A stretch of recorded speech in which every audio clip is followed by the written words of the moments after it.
امیہ ابن خلف مکے کے سرداروں میں سے ایک اہم سردار تھا جو کفر اور شرک کا بہت بڑا پیشوا اور اسلام اور مسلمانوں کے حق میں روئے زمین کا ایک بہت بڑا شیطان تھا۔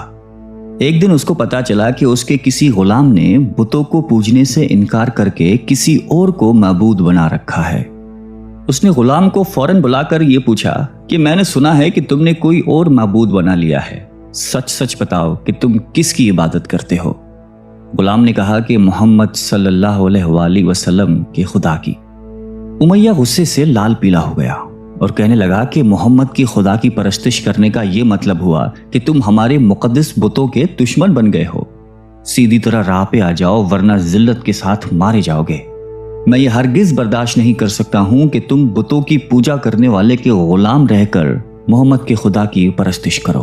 وہ غلام جو توحید کا سچے دل سے شیدائی ہو چکا تھا، اس نے بے دھڑک امیہ کو جواب دیا کہ میرے جسم پر تو تمہارا زور چل سکتا ہے، لیکن میں اپنا دل اور اپنی جان محمد صلی اللہ علیہ وآلہ وسلم اور اس کے خدا کے پاس رکھ چکا ہوں۔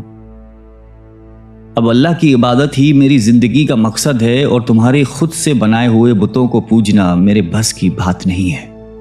یہ جواب سن کر امیہ بن خلف غیظ و غضب سے دیوانہ ہو گیا۔ ایک غلام نے اسے بے دھڑک جواب دے دیا تھا۔ اس نے کڑک کر کہا کہ اچھا تو پھر اپنی بے دینی کا مزہ چکھ، دیکھوں گا میں کہ محمد اور اس کا خدا تجھے کیسے بچاتے ہیں۔ امیہ کے تشدد شروع ہو گئے۔ مکہ کی زمین گرمی کے سبب بڑی مشہور تھی۔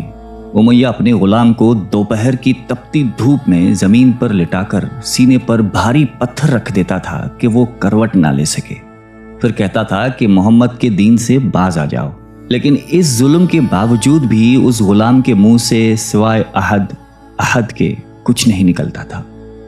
امیہ مزید غضبناک ہو کر اذیتیں مزید بڑھاتا جاتا۔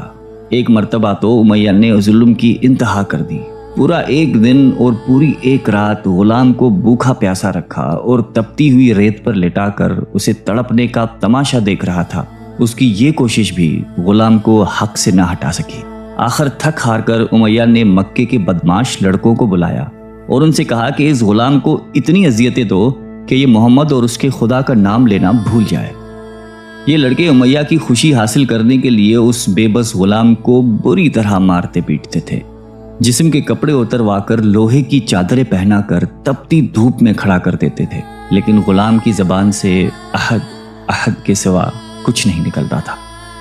اسلام کی راہ میں یہ بے پناہ اذیتیں سہنے والے صحابی کوئی اور نہیں بلکہ حضرت بلال حبشی رضی اللہ تعالیٰ عنہ تھے۔ انہی ظلم و ستم کے دوران ایک دن حضرت ابو بکر صدیق رضی اللہ تعالیٰ عنہ کا ادھر سے گزر ہوا۔ آپ رضی اللہ تعالیٰ عنہ نے امیہ سے فرمایا کہ اے امیہ، اس بےکس اور مظلوم پر اتنے ظلم و ستم نہ کر، اس نے تمہارا کیا بگاڑا ہے؟ وہ خدائے واحد کی عبادت کرتا ہے، اگر تو اس پر احسان کرے تو یہ احسان آخرت میں تیرے کام آئے گا۔ اس پر امیہ نے نہایت حقارت سے کہا کہ میں تمہاری اس خیالی آخرت کے دن کو نہیں مانتا، جو میرے دل میں آئے گا میں تو وہی کروں گا۔ صدیق اکبر اس جواب پر کافی افسردہ ہوئے، لیکن پھر بھی آپ رضی اللہ تعالیٰ عنہ نے اسے سمجھایا کہ اس مظلوم پر ظلم و ستم کے پہاڑ توڑنا تیری شایان شان نہیں ہے۔ جس پر امیہ نے تنگ آ کر کہا کہ اگر تم اس کے اتنے ہمدرد ہو تو اسے خرید کیوں نہیں لیتے؟ حضرت ابو بکر صدیق جھٹ تیار ہو گئے اور فرمایا کہ بولو کیا دام لوگے؟ امیہ نے کہا کہ تمہارے پاس ایک غلام ہے جس کا نام فسطاط رومی ہے، وہ مجھے دے دے اور اس کو لے جا۔ حضرت ابو بکر صدیق رضی اللہ تعالیٰ عنہ فوراً ہی راضی ہو گئے، جبکہ امیہ کا خیال تھا کہ فسطاط ایک نہایتی کارآمد غلام ہے جس کی قیمت زیادہ ہے اور حضرت ابو بکر صدیق رضی اللہ تعالیٰ عنہ اسے دینے سے انکار کر دیں گے، مگر آپ فوراً راضی ہو گئے۔ تو امیہ کو سخت مایوسی ہوئی اور اس نے ساتھ ہی 40 اوقیہ چاندی کی فرمائش کی۔ اسے بھی حضرت ابو بکر صدیق رضی اللہ تعالیٰ عنہ نے بخوشی ادا کر دیا۔ حضرت بلال رضی اللہ تعالیٰ عنہ کو ساتھ لے کر دربار رسالت میں حاضر ہوئے اور سارا ماجرا کہہ سنایا۔ آپ صلی اللہ علیہ وسلم نہایتی خوش ہوئے اور فرمایا کہ ابو بکر، اس کار خیر میں مجھے بھی شریک کر لو۔ صدیق اکبر رضی اللہ تعالیٰ عنہ نے فرمایا کہ یا رسول اللہ، میں اسے خدا کی راہ میں آزاد کر چکا ہوں۔ یہ سن کر زبان رسالت سے صدیق اکبر رضی اللہ تعالیٰ عنہ کے لیے کلمہ رحمت جاری ہو گئے۔ حضرت بلال رضی اللہ تعالیٰ عنہ نے اس غلامی میں 28 سال گزار دیے، لیکن آپ چونکہ نہایتی نیک اور پاکیزہ طبیعت کے تھے، لہذا جب حضرت صلی اللہ علیہ وآلہ وسلم نے دعوت توحید دی تو آپ نے فوراً اسے قبول کر لیا، اور یوں آپ سابقون الاولون کے مقدس جماعت میں شامل ہو گئے۔